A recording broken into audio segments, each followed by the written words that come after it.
Hello everyone, मैं ज्योति पारिक और आपका हमारे महाविद्यालय श्रीमती मोहरी देवी तापड़िया कन्या महाविद्यालय के इस यूट्यूब चैनल पर एक बार फिर से स्वागत है। लास्ट वीडियो में हम अपने बीए सेकेंड ईयर के मानव भूगोल के अंतर्गत हम मानव प्रजाति के बारे में पढ़ रहे थे और इस सीरीज़ में हम आज आगे बढ़ते हैं और आज हम मानव जाति से संबंधित प्रवास कटिबंध सिद्धांत के बारे में पढ़ते हैं। प्रवास कटिबंध सिद्धांत। प्रवास कटिबंध सिद्धांत। देखिए, ये जो प्रवास कटिबंध सिद्धांत है इसको देने वाले जो भूगोलवेत्ता हैं वो है ग्रिफिथ टेलर। तो ग्रिफिथ टेलर ने यह सिद्धांत प्रतिपादित किया था। कौन सा? प्रवास कटिबंध सिद्धांत। और कब किया था? 1919 में। ठीक है, 1919 में ग्रिफिथ टेलर ने मानव जाति के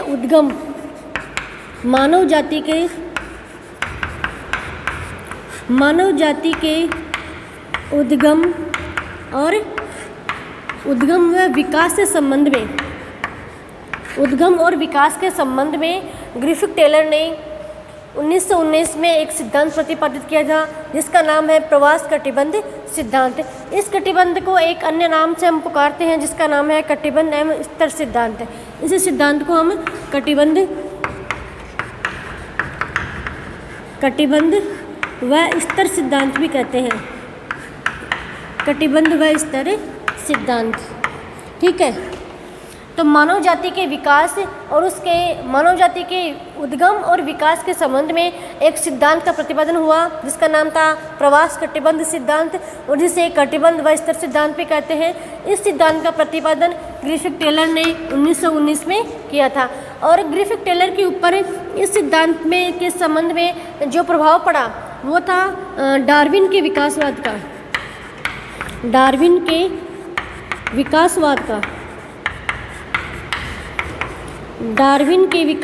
सिद्धांत का ग्रिफिथ टेलर के ऊपर बहुत अधिक प्रभाव पड़ा। ठीक है, और उसके आगे फिर हम बात करें तो ग्रिफिथ टेलर की मान्यता थी कि विभिन्न मानव प्रजातियों की उत्पत्ति उनके संबंध में मान्यता थी कि विभिन्न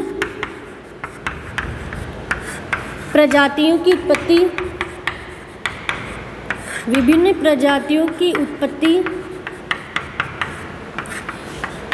पहले जो हिमकाल था उस हिमकाल से ही हुई है। हिमकाल में ही उनकी उत्पत्ति हो चुकी थी। ठीक है, हिमकाल युग से पहले ही उनकी उत्पत्ति हो चुकी थी तथा समस्त प्रजातियों का उद्गम स्थल एशिया महाद्वीप का मध्यवर्ती भाग माना जाता है तथा सभी मानव जातियों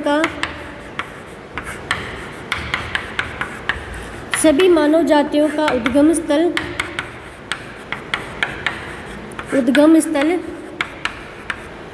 मध्य एशिया माना जाता है। ये इनके सिद्धांत की प्रमुख मान्यता है। ठीक है, उन्होंने बताया कि विभिन्न जो प्रजाति है उन प्रजातियों का विकास तो कई जो हिमखंड थे, जो काल थे, हिमकाल से पहले ही उनकी उत्पत्ति हो चुकी थी। लेकिन जो सभी जो मानव जातियाँ हैं उनका जो उद्गम स्थान उन्होंने क्या माना? मध्य एशिया। ठीक है, इस सिद्धांत में सबसे महत्वपूर्ण बात यही है कि मानव जाति का उद्गम उन्होंने माना मध्य एशिया से। ठीक है, ये इस सिद्धांत का भी एक सार है। ठीक है, उसके बाद हम इस सिद्धांत के बारे में हम विस्तार से पढ़ते हैं। यहाँ तक हमने पढ़ा कि जो मानव जाति के विकास और उद्गम से संबंधित एक सिद्धांत का प्रतिपादन हुआ जिसका नाम था प्रवास कटिबंध सिद्धांत और जिसे कटिबंध स्तर सिद्धांत भी हम कहते हैं। इसको देने वाले विद्वान थे ग्रिफिथ टेलर और जिन्होंने 1919 में यह सिद्धांत प्रतिपादित किया और इनके जो यह सिद्धांत है उस सिद्धांत के ऊपर सबसे गहरा जो प्रभाव पड़ा वो पड़ा डार्विन के विकासवाद का। ठीक है, और उन्होंने अपने सिद्धांत में क्या बताया कि मानव जाति का उद्गम हिमकाल से पहले भी हो चुका था और मानव का जो उद्गम स्थल है वो क्या है? मध्य एशिया। ठीक है, अभी हम आगे बढ़ते हैं और आगे हम देखते हैं कि इस सिद्धांत के बारे में हम विस्तार से पढ़ते हैं और जो ग्रिफिथ टेलर ने इस सिद्धांत के बारे में क्या क्या मान्यता बताई उसके बारे में हम देखते हैं। तो देखिए, ग्रिफिथ टेलर ने अपने सिद्धांत की व्याख्या क्षेत्र एवं उत्पत्ति समय को ध्यान में रखकर की है। ग्रिफिथ टेलर ने अपने प्रवास कटिबंध सिद्धांत की व्याख्या में निम्नलिखित बातों पर ध्यान दिया है, ठीक है। जिसमें इसमें सबसे पहले जो बात बताई है वो है कि जो एशिया है, एशिया जो महाद्वीप है, एशिया महाद्वीप को इन्होंने जो मानव का जो उद्गम स्थल है उसका केंद्र माना है। मानव प्रजाति के उद्गम का केंद्र किसे माना है? मध्य एशिया को, ठीक है। और इसके अलावा जो अन्य महाद्वीप हैं जैसे अमेरिका है, अफ्रीका और यूरोप महाद्वीप को इन्होंने माना एक प्रायद्वीपीय महाद्वीप, प्रायद्वीपीय भाग उन्होंने माना है, प्रायद्वीपीय भाग, ठीक है। उन्होंने जो एशिया महाद्वीप है उस एशिया महाद्वीप को उन्होंने मानव जाति के उद्गम का केंद्र माना है, और जो अन्य महाद्वीप है उस अन्य महाद्वीप को उन्होंने प्रायद्वीप माना है। उसके बाद उन्होंने अगली बात बताई कि टेलर ने अपने सिद्धांत में कहा कि पृथ्वी पर प्रत्येक प्रायद्वीप में स्थित विभिन्न जातियाँ जातीय कटिबंध के रूप में पाई जाती है। आगे उन्होंने बताया कि पृथ्वी पर प्रत्येक प्रायद्वीप में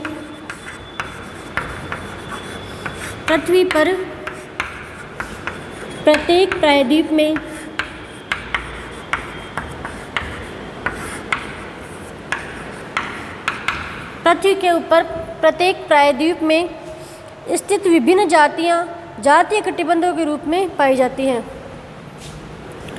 प्रायद्वीपों में स्थित विभिन्न प्रजातियाँ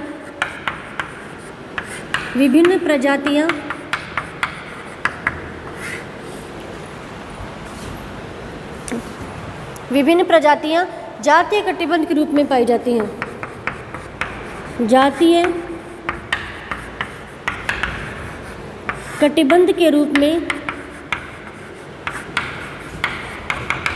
पाई जाती है, ठीक। उन्होंने अगली बात बताई कि पृथ्वी पर प्रत्येक प्रायद्वीप में स्थित जो विभिन्न प्रजातियां हैं वो जातीय कटिबंध के रूप में पाई जाती है। मतलब उन्होंने ये बताया कि पृथ्वी पे किसी भी भाग में या फिर पृथ्वी में किसी भी प्रायद्वीप में स्थित जो प्रजातियां हैं उनका जो मूल निवास है वो एक कटिबंधी प्रवास जो उन्होंने सिद्धांत बताया उसका ही मूल आधार उन्होंने बताया है। उसके बाद उन्होंने बताया कि विश्व की जो सभी मानव जातियाँ हैं, इसके बाद उन्होंने जो मानव जाति का उद्गम उसके बारे में बताया कि जो सभी मानव जातियाँ हैं, सभी मानव प्रजातियाँ हैं, मानव प्रजाति, ठीक है। सभी जो मानव प्रजाति है उनका जो विकास है या फिर उनका उद्गम कहाँ हुआ? मध्य एशिया के जो कैस्पियन सागर हैं, कैस्पियन सागर और जो अरब सागर है, अरब सागर के सीमावर्ती क्षेत्रों से, अरब सागर के जो सीमावर्ती क्षेत्र हैं उस सीमावर्ती क्षेत्र से ही उन्होंने जो मानव जाति है उसका उद्गम माना है। और इसी जो कैस्पियन सागर और अरब सागर के सीमावर्ती क्षेत्रों से इनका विकास होकर, इनका उद्गम होकर ये जो प्रजातियाँ हैं विश्व के अनेक क्षेत्रों में फैल गई हैं, ठीक है। ये उन्होंने तीसरी बात बताई है। आगे उन्होंने बताया कि जो मानव प्रजातियाँ हैं वो मानव जातियाँ मध्य एशिया के कैस्पियन सागर और अरब सागर के सीमावर्ती क्षेत्रों से विकसित होकर विश्व के अन्य क्षेत्रों में फैल गई। इनका कारण क्या था? धार्मिक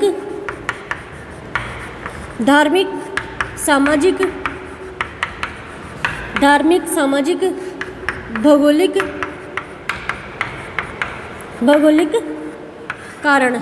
मतलब मध्य एशिया में अरब सागर के और जो कैस्पियन सागर है उस कैस्पियन सागर के सीमावर्ती क्षेत्रों में मानव जाति का विकास हुआ, और उसे विकास होने के बाद जो मानव प्रजाति है विश्व के विभिन्न भागों में फैल गई।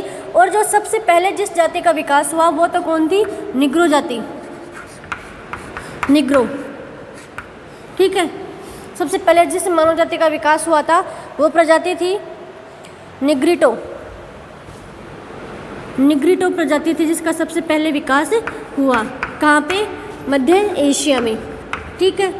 और फिर यह जो प्रजाति है वो अनेक कारण, कौन कौन से कारण हैं? धार्मिक, सामाजिक और भौगोलिक। इन कारणों से वह जो उनके सामने जो बाधाएं आई, तो उससे बाधाओं का सामना न करने की बजाय यह जो प्रजाति जो विश्व के जो विभिन्न क्षेत्रों में विस्तारित हो गई। तो ये जो उन्होंने ये बात बताई कि सबसे पहले जिस प्रजाति का विकास हुआ वह प्रजाति तो रहती है विभिन्न क्षेत्रों में, मतलब ये जो प्रजाति है वो विभिन्न भागों में फैल गई थी। विभिन्न भागों में कौन कौन से क्षेत्रों में? जैसे जो प्रायद्वीपीय क्षेत्र है जिसमें ताइवान है, फिलीपींस है, इन क्षेत्रों में यह प्रजाति फैल गई थी। मतलब जो किनारी जो समुद्र तटीय जो क्षेत्र थे, मतलब महाद्वीपों के जो समुद्र तटीय क्षेत्र थे, मतलब महाद्वीपों के बाहरी क्षेत्रों में, महाद्वीपों के बाहरी क्षेत्रों में कौन सी प्रजाति निवास करती है? जिसका विकास सबसे पहले हुआ था। और सबसे पहले विकास किस जाति का हुआ था? निग्रिटो जाति का। ठीक है, निग्रिटो। ठीक है। और महाद्वीपों के आंतरिक भाग में कौन सी प्रजाति निवास करती है? महाद्वीपों के आंतरिक भाग में जिसका विकास बाद में हुआ था। ठीक है, जिसका विकास बाद में हुआ था। और बाद में किसका विकास हुआ था? निग्रो का। ठीक है। मतलब उन्होंने ये बताया कि जिस प्रजाति का विकास है सबसे पहले हुआ था, कहाँ पे हुआ था? मध्य एशिया में। ठीक है। उसका उद्गम तो वहाँ से हो गया, लेकिन वह प्रजाति फिर बाद में कहाँ स्थानांतरित हो गई? महाद्वीपों के बाहरी क्षेत्रों में। और वो प्रजाति